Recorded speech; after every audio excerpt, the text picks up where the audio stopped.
as well as the trustees, the presidents, and all of our university leaders who are here with us today. So welcome.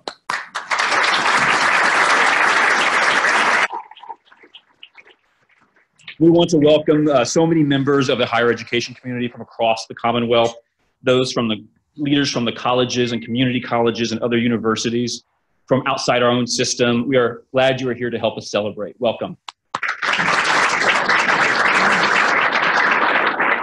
We also want to acknowledge our partners in the business community, also those from our chambers of commerce who are here today.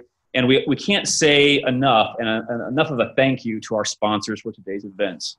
Highmark, PSECU, and M&T Bank, long partners of the state system, long partners of our state system foundation. To all of you, we say thank you and welcome.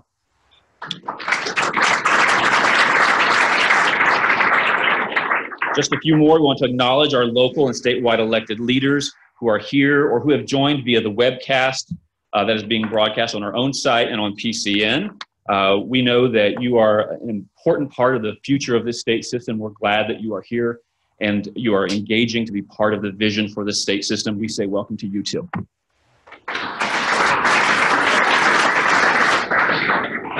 And finally, we do want to acknowledge a couple of very special members of our state system family.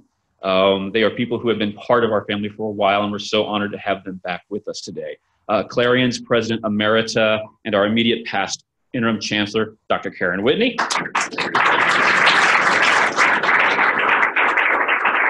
Our founding Chancellor, Dr. Jim McCormick.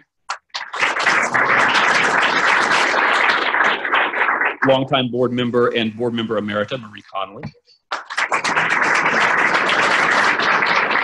And longtime board chairman and chairman emeritus, Guido Pacchini. We are most honored to have the governor with us today on a very, very busy week for you, and we'll be hearing from him shortly. But without further ado, I think it's fitting and right that the first speaker you will hear from is a student. And so if you will please join me in welcoming to the podium the student body president from Bloomsburg University and the president of the Board of Student Government Presidents, Mr. Joe R. Donovan.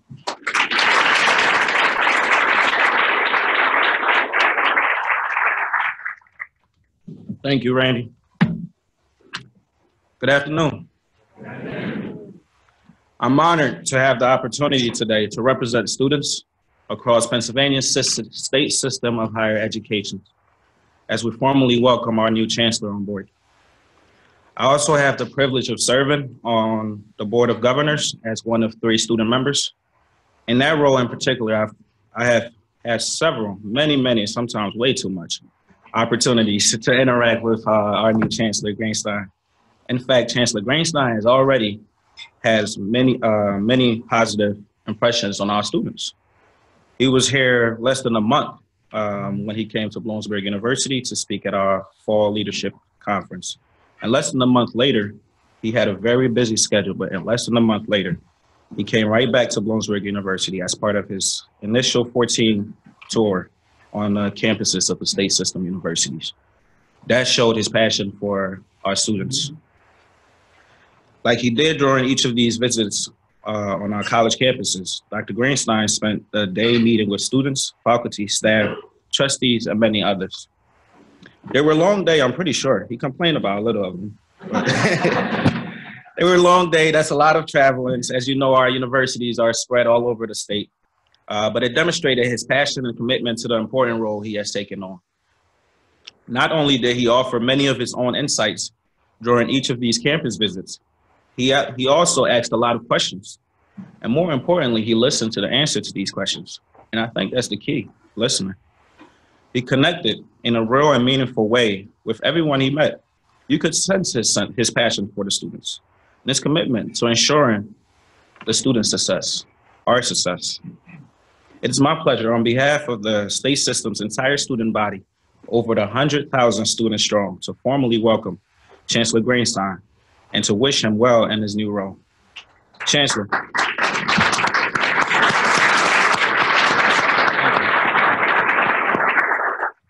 Mr. Chancellor, thank you for your leadership you've already demonstrated.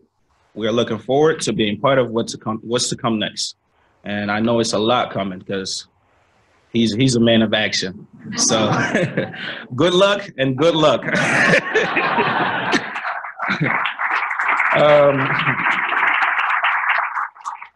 Now I'd like to introduce Dr. Ken Mash, who will offer remarks on behalf of the faculty. Okay.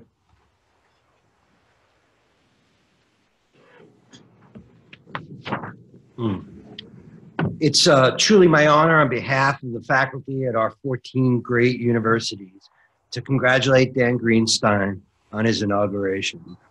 When I first met Dan Greenstein at an interview session, I was immediately impressed by his intelligence, his grasp of the issues confronting our system, and his desire to learn also from those who were participating in the interview session.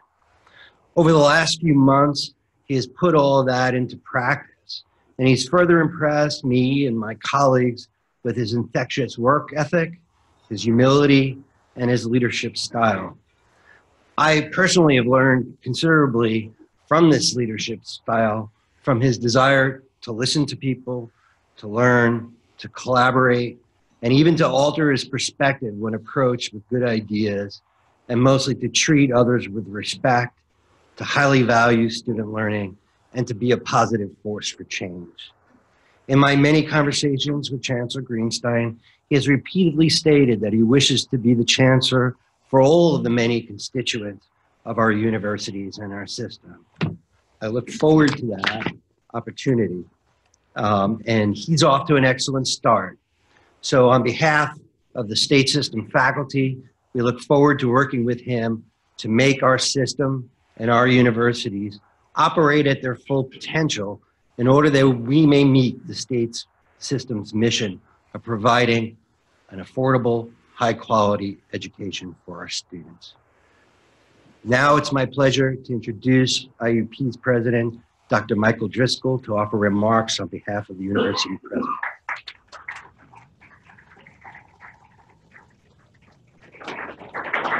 Thank you, Dr. Mash. I've been president of IUP since 2012 and am currently serving as the chair of the State Systems Council of Presidents, and it's my pleasure to offer a few remarks today on behalf of my colleagues.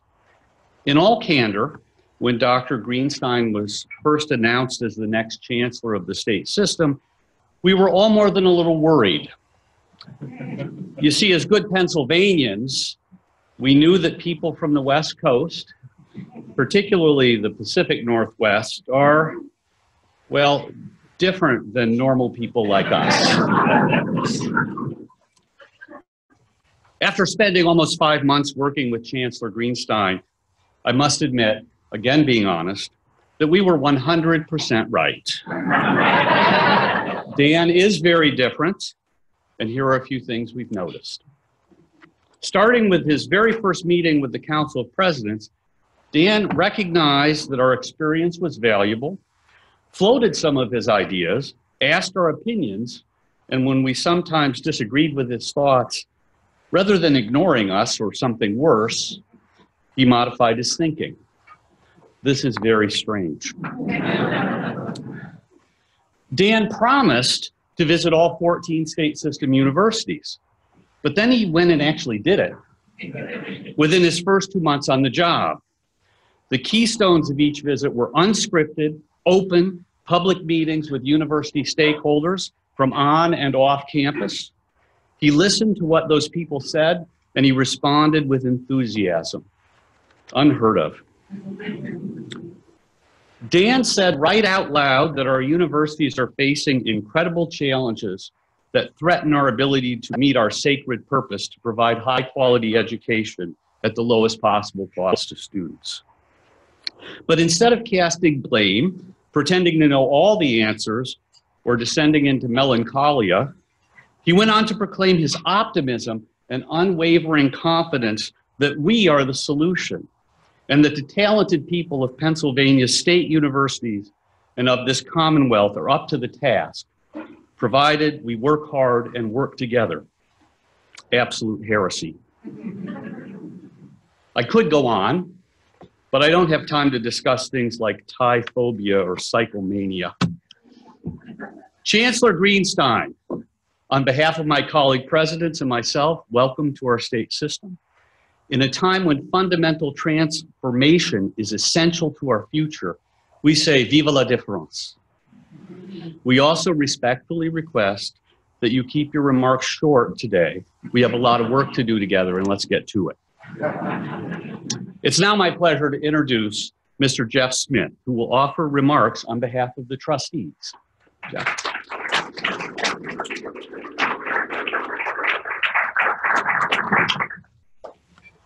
Good morning. I'm Jeff Smith, and I'm a trustee at the Slippery Rock University of Pennsylvania and president of the Pennsylvania Association Council of Trustees, which represents all the trustees from the 14 state universities. It's my pleasure to represent the entire PAC membership today at the formal inauguration of Chancellor Greenstein. It's hard to believe that he's only been on the job for 4.5 months.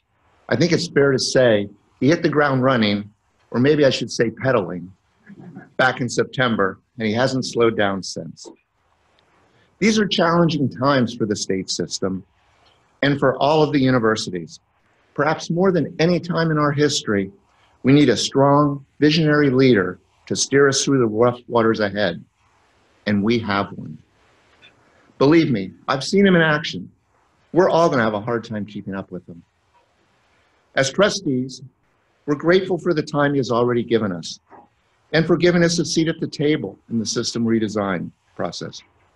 And we welcome the opportunity to contribute to this important endeavor.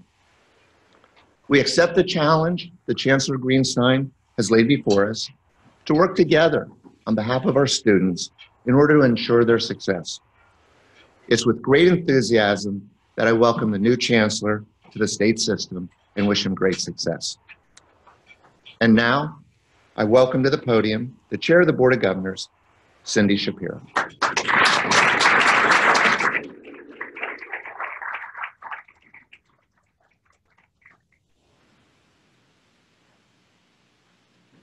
Thank you very much. Everybody who has spoken has really said what there is to say about Dan and more, and there is more. But by the way, Mike, I just want you to know I'm born and raised in Los Angeles, and we're even weirder. Okay.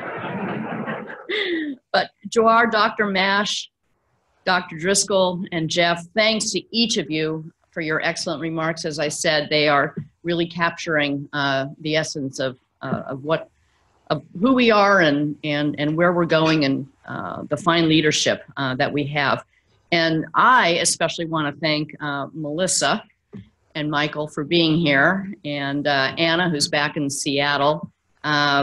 Really, you're the ones that we have to thank for loaning so much of your husband and your father. And I have to say, I'm not sure you're aware of it or not, but the 4-page text messages that I get at 8 in the morning on Saturday, knowing he's in Seattle on break, so it's especially appreciated. Talk about a crazy work ethic. Governor Wolf, fellow members of our Board of Governors, trustees, university presidents, faculty, staff, to our sponsors, Highmark, PSECU, and M&T Bank, again, thank you so much, and most especially thanks to our students for all of you being here today as we formally install and celebrate our new Chancellor, Dan Greenstein. As Jeff and Mike noted, Chancellor Greenstein has been on the job for 4.5 months and has traveled all over Pennsylvania with his bicycle. That is no joke, and I think very few occasions were you shut out of doing your ride. So that's good. We're glad about that. I'm not sure how he's doing it in the snow, but not my problem, at least now. Dan has met with literally hundreds of students, faculty and staff, trustees, alumni, legislators, community and business leaders, and others, offering his insights, asking questions, and listening to answers, mostly listening to answers. And this is a theme that all of us who have spoken have said. I'm just going to add a little extra color to it, which is that one of the standard things Dan has done on each campus is have a focus group that is made up of constituencies from that campus. And the first couple of those that I attended with Dan, it finally dawned on me that I had a twofer here, right? Because I not only had a new chancellor, but I had an excellent management consultant all in one, and I didn't have to pay him any extra because Dan does his own focus groups. So talk about unheard of, that really is. But during the time that he's been here, he has been working with all of us to hone a common vision for the state system and for its future. And we're all looking forward to hearing him talk about that vision and then get to work in a few minutes. But I just want to do a little bit of recap as to how we got here today. This board, I truly believe, has understood the need for real transformation, and for that transformation to be rooted in our top priority of defining and then ensuring success for our students. We knew that the system had to be redesigned in order to make it strictly student-focused, financially sustainable, and responsive to the workforce needs in the Commonwealth. That is what this system should be and must be. We understood that redesign was a top-to-bottom endeavor, that it necessitated and continues to necessitate cultural change on every single level. We understood that redesign would be and is very complex, and that it requires and will continue to require real championship from leaders. That was our mindset as we set out around a year ago to search for a new chancellor. We knew that the next chancellor had to be a thought leader in public higher education so that that vision could be created, had to be a conciliator, had to be a relationship builder, had to be a top-notch manager, and probably, above all, had to be someone with a very thick skin. So this was our shot, and for any of you who saw Hamilton, we were not throwing away our shot. The next chancellor would need to complete and implement our system redesign in a way that would result in success, again, for our students, for our universities, for the system as a whole, and for the Commonwealth. And the reason it has to do that is because we actually have no other option. So in short, we needed a visionary and a pragmatist, someone who could take a system facing significant challenges and turn around and think of them, as I always have, as significant opportunities, put it on a sustainable path, and be foremost about students now and forever. Well, I think we found him. Everything that Chancellor Greenstein has done to date has underscored the great choice made by the board in its next leader. He is passionate about student success, affordability, access, which is our #1 priority. His knowledge of the academy and his breadth of experience in the world of higher education, particularly public higher education, is practically unparalleled. His willingness, actually his insistence to engage every possible group of stakeholders in the system redesign process will go a long way to ensuring its success. But my delight and my pride in today's proceedings are enhanced immeasurably by my great honor in introducing our next speaker, who is indeed an extraordinary leader and a visionary in his own right. Governor Tom Wolf has made education his top priority for the Commonwealth of Pennsylvania. He himself is an academic with hands-on experience in higher education, and I'm going to add, apparently the only governor in the United States who holds a PhD. At every step of our system redesign, which is moving forward with alacrity, Governor Wolf has demonstrated by word and by deed his deep commitment to the state system and to its mission. He understands the compelling transformation that needs to take place, and I can say that he is with us every step of the way. With this level of support from the top, and with all of you and with all of our stakeholders at our side, we can make this happen. 4 straight years of increased appropriations for the state system is just one aspect of the governor's support and engagement. He is truly a genuine thought partner and a strategist for the future, and for that we are really most grateful. Again, working together, I know that we can accomplish all of this and even greater things. So ladies and gentlemen, please let me introduce Governor Tom Wolf.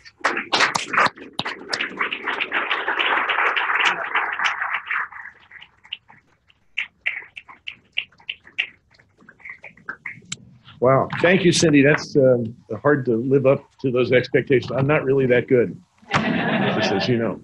But I really am proud to be here, and I'm really pleased to be part of your inauguration, Dan. This is a big deal for Pennsylvania. I know it's a great thing for the state system, but it's a big deal for all of us. And I appreciate, really grateful for your willingness to come here and help us reinvent higher education here in Pennsylvania. So thanks to you, and Cindy, thank you to you and the board for inviting me to be part of this celebration, this inauguration. The Pennsylvania state system of higher education, as you know, has been around for what, Jim, 35 years, right? That pretty much makes you a millennial. You aware of that? And in the annals of higher education, it's really not that long. I mean, so the state system itself, this idea is relatively young and vigorous. Of course, each of the individual universities go back a much longer way. In fact, more than a century. And most began as traditional schools training teachers in 1- and 2-year programs, mostly in rural communities all around the state. And many were established by members of those communities who recognized in each of those communities that there was a need. It was a singular mission, but even from the very beginning, it was very important. That mission has even grown significantly over the years. It's become much broader, but it's still very important. Each of these state system institutions has grown into a comprehensive university, currently enrolling more than 107,000 students in the system as of today. About 90% of them are Pennsylvania residents in a wide array of academic fields, including STEM, healthcare, business, and more. The majority of students who graduate from a state system university stay here in Pennsylvania after they earn their degrees. They get jobs here. They raise families here. They build businesses here. They become community leaders and civic leaders. In many ways, they are the backbone of Pennsylvania. These universities and their students are essential to Pennsylvania's economic vitality and to Pennsylvania's future. Dan Greenstein comes to the state system at a time of tremendous challenge and tremendous opportunity, as everybody has said, including Dan. It's a time that calls for great vision. As someone involved in the search, I mean, I have to take credit. I am talking right now, so I'm taking partial credit for helping to recruit Dan to come here. And I think I said, you know, you could do a lot of things in a lot of different places because he has wonderful credentials. And as Cindy said, he is an amazing person. But he chose to come here. And I think he chose to come here because he sees great potential, that this is really an important mission that he's on. And together we are all going to make this system great as it could possibly be, and as great as it has been, as great as Pennsylvania needs it to be in the future. Dan arrived here on the job in September and hit the ground, as everybody says, running or biking, as whatever it was. Making his way around the Commonwealth, he visited in the first 2 months, right? All 14 campuses, and that's at least once. I mean, you were at some of those more than once, but you were there to listen and to learn, which is, Dr. Driscoll, President Driscoll, very refreshing. It's reassuring. He even offered the keynote address at 2 system university graduation ceremonies in December. Millersville and East Stroudsburg University graduates and their families and friends have already heard some of Chancellor Greenstein's vision for the state system. Many more will certainly hear from them those things in the future. He is blogging. He's hosting discussions. He's responding to many long emails, and all with the goal of hearing from students, educators, stakeholders, and the public as to how best to serve the state system moving forward.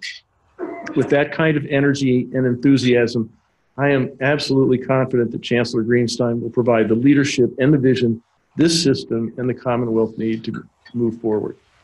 Education from pre-K level to college and beyond provides so much benefit to our society. Public education provides all our citizens the opportunity to improve their lives. It remains, as Cindy said, one of my top priorities, if not my top priority as governor. And I welcome the opportunity to work with Dr. Greenstein on a new vision for the state system, one that will ensure Pennsylvania's public university system is absolutely, positively second to none anywhere, that it provides every student today and in the future the opportunity to succeed. This is a partnership. This is one in which every Pennsylvania, everybody who lives in Pennsylvania, every citizen has a vested interest. When our students succeed, we all succeed. So Dan, I want to thank you for coming to Pennsylvania, for accepting this challenge and this opportunity. I know you're already rising to the occasion and you're going to continue on the path to success. You could have gone anywhere and you chose, as they used to say, to come here. And for that, all of us in Pennsylvania are eternally grateful. So congratulations. I look forward to working with you and I wish you much success.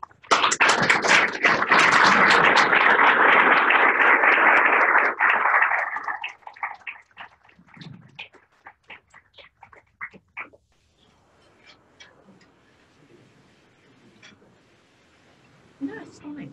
Randy told me what to do. That's all. Okay. I think the time has come for the formal installation. Who has the Burger King crown? Okay. At the end. Okay, we'll do that instead. Okay, Chancellor, I am now going to administer the oath of office to you. I have an object. Never mind. Here it is. It's official. Please repeat after me. I, Daniel Greenstein, I, Daniel Greenstein, do solemnly swear do solemnly swear to support, obey, and defend to support, obey, and defend the Constitution of the United States the Constitution of the United States and the Constitution of this Commonwealth, and the Constitution of this Commonwealth, and will faithfully discharge the duties of Chancellor and will faithfully discharge the duties of Chancellor for Pennsylvania's state system of higher education. for Pennsylvania's state system of higher education. So help me God. So help me God. Thank you. All right.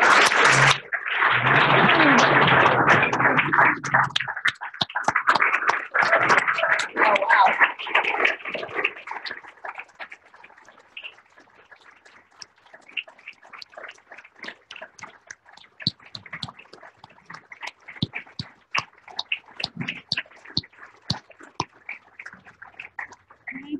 I have to say this is the first time I've ever seen Dan blush. So excited.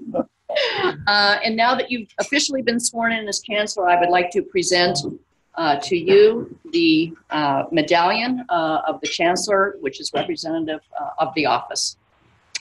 Bling. Yes, yeah, exactly. Pashy bling, we call it. Great.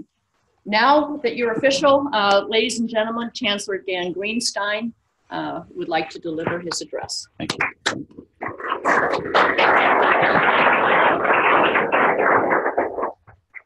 Wow, thank you so much. I didn't realize it was going to be a roast, but I'm delighted to participate. The best thing about this job, to be perfectly honest, is that you just get to work with great colleagues. And so Joe R. and Mike and Ken, Jeff and Cindy, Governor Wolf, representative of everything I get to do every day. How good is that? So thank you. Appreciate that. Governor, Chair Shapira, board members, trustees, university presidents, invited guests, students, faculty, staff, all of Pennsylvania, thank you for being here today and allowing me the honor and the privilege of serving this great public university and this Commonwealth. I want to recognize a few people, special guests here today. First, let me echo words of thanks to our friends at Highmark and PSECU and M&T Bank for underwriting today's event. You guys are great partners. Thank you for doing that. And also want to echo remarks to point out that James McCormick here today with us, State Systems founding chancellor, as we've learned 17 years thereafter. Karen Whitney, predecessor, passed the torch. We have to talk later. But to both of you, Jim and Karen, I'm profoundly proud to follow in your footsteps. So thank you. And thank you for your service.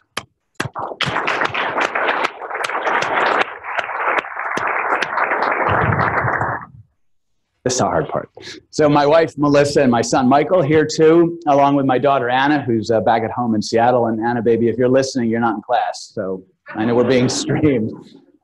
You guys are my inspiration and my touchstone. You've put up with me for years, supporting me while I sort of chase at all these windmills, sometimes introducing a great deal of uncertainty into our lives on this last occasion. So last couple of occasions, so I could go out and do my part in relieving the uncertainty of lives of people who are just less fortunate than we are. I hope you'll forgive me for letting folks here on a little family secret. You want to go where and do what? Is a question that is not entirely unknown in my house. I love you. Thank you. All right, I am deeply honored to be serving as the 5th Chancellor of Pennsylvania State System of Higher Education. 5 months into this job, it has been exciting, it has been challenging, it has been enlightening.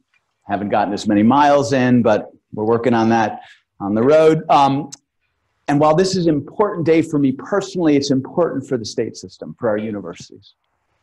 Our 14 universities have been around for a long time. The oldest is 181 years old. The youngest is 125. Imagine young at 125. And during that time, we've provided life-changing opportunities for hundreds of thousands of students, helping them to improve their lives and the lives of their families. And during that time, we have purposefully and effectively pursued a singular mission: high-quality, workforce-aligned, affordable education for the people of this Commonwealth. Our history is something everyone in this room today can and should be proud of. So where are we today? What have we become, and where have we headed? And as you've heard, I had the opportunity in 35 working days to visit all of our 14 universities. And you know, Pennsylvania is actually quite a big state. It's a very beautiful state.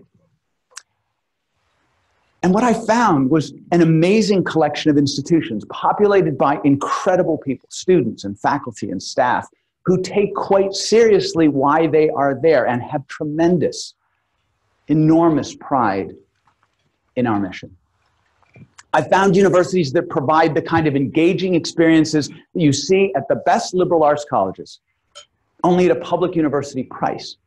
I found universities that are unique in the educational programs that they offer. Their distinctiveness stands out in quiet, confident defiance of an inaccurate public narrative that we are somehow all the same.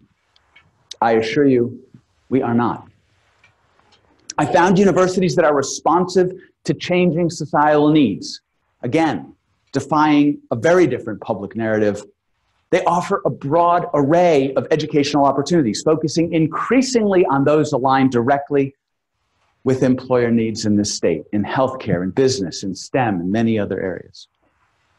And I found universities that house some of the most innovative practices that I've seen in higher education, and after 35 years, I have seen a few. But I also discovered so much more during my tour. I discovered a deeply rooted set of core values that speak volumes about our universities and our people. As we've learned, as part of my visits, I conducted focus groups. I can't help myself. I didn't do an icebreaker today for people in the room, so you should be next time. Students, faculty, and staff. And I started each focus group with a simple question: why is this university important? And then I followed up with another question: why is that important? Did 4 or 5 times. And predictably, the answers you get to the first time you answer that question, they're all over the map. But on campus after campus, without exception, we eventually landed in the same spot. Our universities are important in the minds of those who know them best because they are places that prepare students for personal success and help instill in them the desire to help others succeed as well, to contribute to their communities, to improve their society, to pay it forward. No one put it better than a student at Lock Haven University when he said, "We all came here to help people at some point, one way or another. Physician assistants, teachers, they help people. I don't know how I'm going to do it, but I know I want to help people too." I didn't necessarily expect that, but I wasn't surprised either. These are really special places, and they're populated by very special people. And overall, I came away tremendously impressed.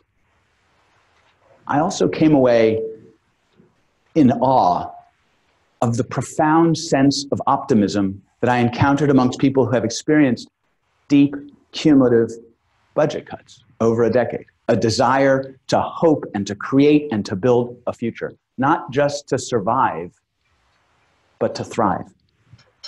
And I share their optimism. I can't help myself. I'm an irrepressible optimist. I'm also a realist. In this job, you have to be. We're facing significant challenges, challenges that are present across US public higher education and just concentrated here in pretty high doses. And you know them. Lagging public investment forces tuition increases, which depress student enrollments, which are tough anyway, in a state like Pennsylvania, where the traditional high school leaving population is contracting and where there are more seats in higher education than there are students coming out of high school to fill them. These challenges show up in our finances, on which we've run any number of projections about what will happen if we continue down the path we're on today.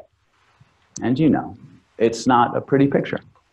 In every status quo scenario, the financial health of our university declines, our resources eventually are depleted, our great middle class is left stranded without access to the affordable post-secondary education they need to sustain themselves and their families, participate in the 21st century economy, and become leaders in their communities.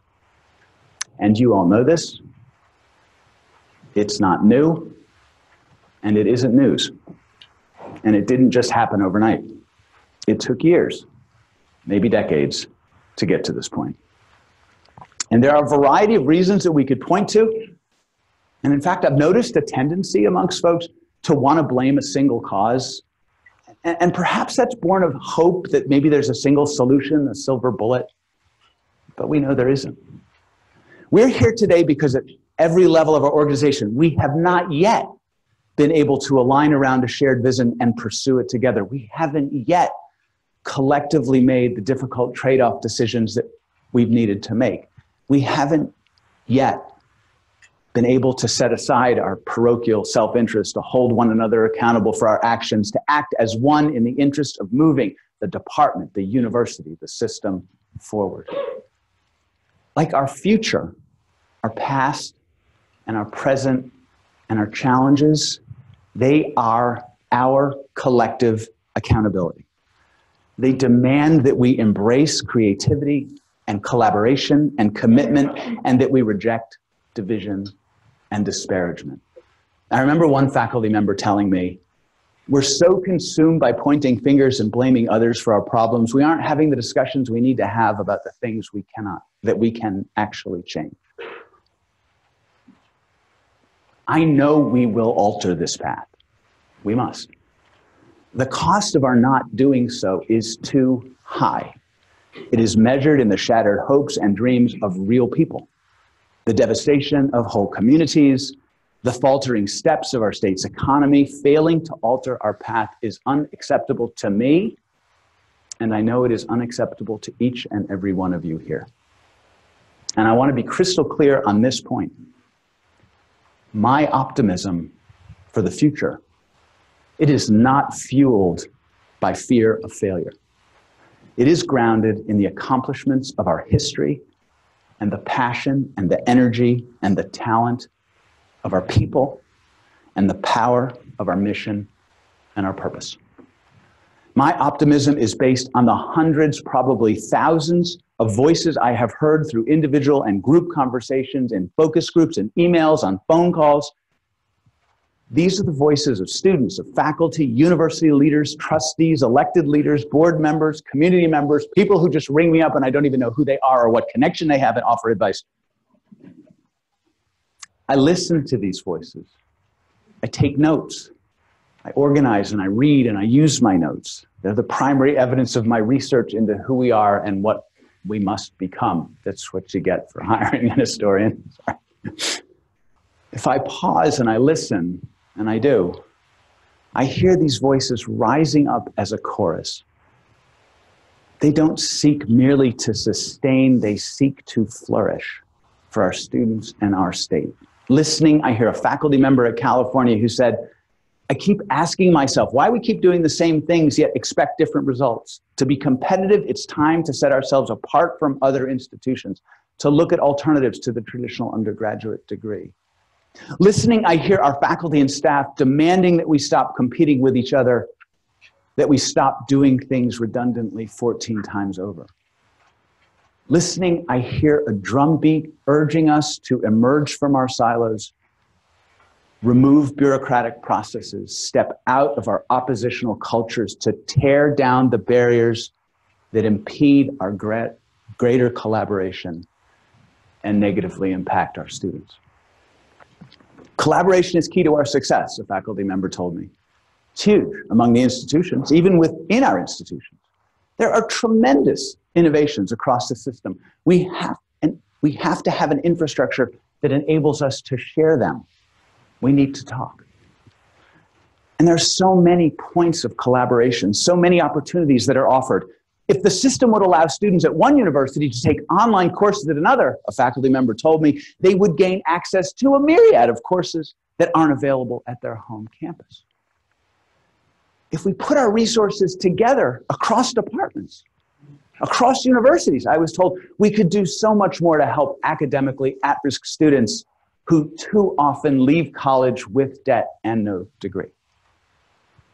If we understood how similar academic programs relate, I was told, in nursing, in biology, in business, in geo and computer sciences, to name a few, we could work together, share resources, share direction, share courses, expand opportunities for our students and our faculty.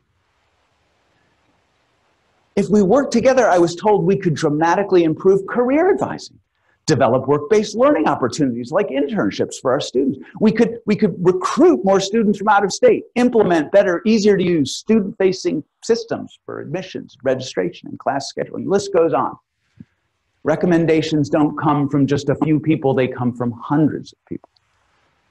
If we care to listen, and I do, we hear our faculty and our staff telling us that only by transforming our universities, our system, can we continue our historic mission. Only by changing fundamentally how we do what we do will we remain the same. By that I mean continuing the best service to our students and our Commonwealth. So what does transformation look like?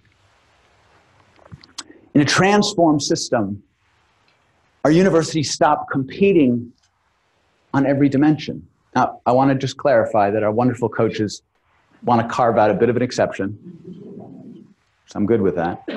Instead, they organize to leverage their enormous collective operating scale. We are a university system of 100,000 students. Leverage our tremendous operating scale and our collective talent in ways that extend and expand opportunities for all. In a transformed system, a sharing system, every student on every campus has access to the full breadth of academic programming at every other campus across the system. In a transformed system, a sharing system, our universities overcome emotional attachment to business and administrative functions that are redundantly and expensively operated so that the largest part of every dollar is spent directly on what counts, our students and their success. In a transformed system, a sharing system, we operate on a multi-university regional basis or a statewide basis. We work together to double down on retaining and graduating the students we enroll. We work together to do better with students who have historically been underserved by higher education and who are in danger of being priced out of it, and for whom the Pennsylvania state system is often the best and only option. We work together to do better with adults who want and need to return to college, whether to complete a degree that they began years ago or to reskill or upskill so they may continue building sustaining careers. We work together to develop new programs that meet high-demand workforce needs. In a transformed system, the Chancellor's office focuses less on compliance and administrative functions and more on strategy, on creating the basic connectivity that our universities will need, on convening communities of practice, on facilitating genuinely good shared governance.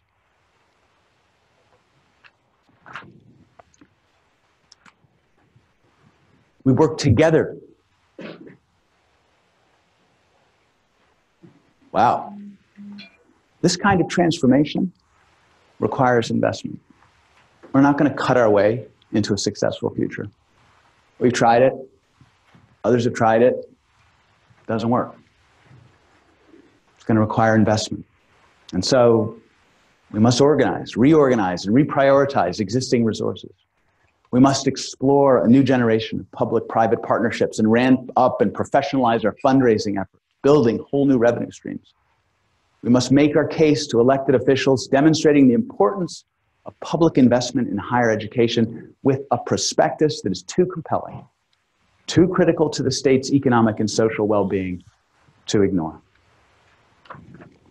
And we must partner with the state and with Pennsylvania's other higher education providers, the state-related universities, the community colleges.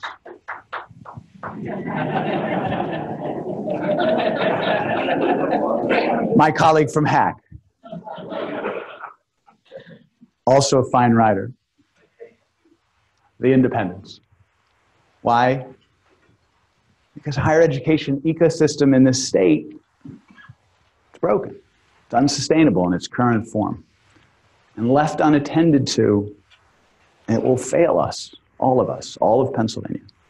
And we can't, as a single part of that ecosystem, PASHE, and our great universities, we can't mend it.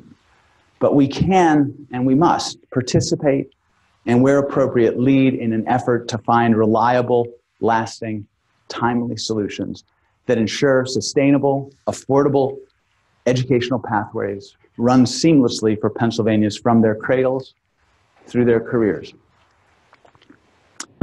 I recognize the full complexity, maybe audacity, of everything I've just said. I'm not talking about modest adjustments to our enterprise. We will not tweak our way out of this. The challenges we face are too great, the stakes are too high. What I'm talking about is fundamental transformation and redesign. And as daunting as that might sound, this kind of transformation is essential if the universities of this state system are to continue as a critical asset of this Commonwealth, as an engine of economic development and social mobility, as a vital and contributing part of so many communities across Pennsylvania. This is our mission. It is our collective destiny, and I have no doubt that we will succeed working together with a common vision in transforming the system of universities so that it may move forward proudly, courageously, and effectively. As an historian, I've studied transformational movements. They require people, ideas, and time. I believe we are the people. We have the ideas, and that right now is our time. I welcome the challenge. I know that you do. I'm honored to work amongst you to take it on, and we will succeed. And as your Chancellor, I suggest we get to work, because as President Driscoll reminded us, we got a whole lot to do. Thank you so much.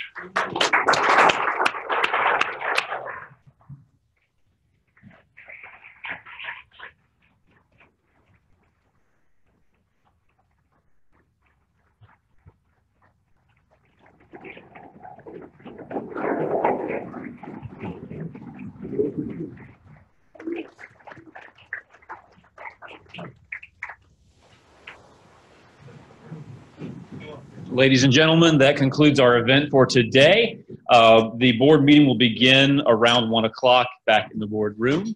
Until then, we will see you. Thank you for being with us. Of course, the most important thing, dessert is in the atrium.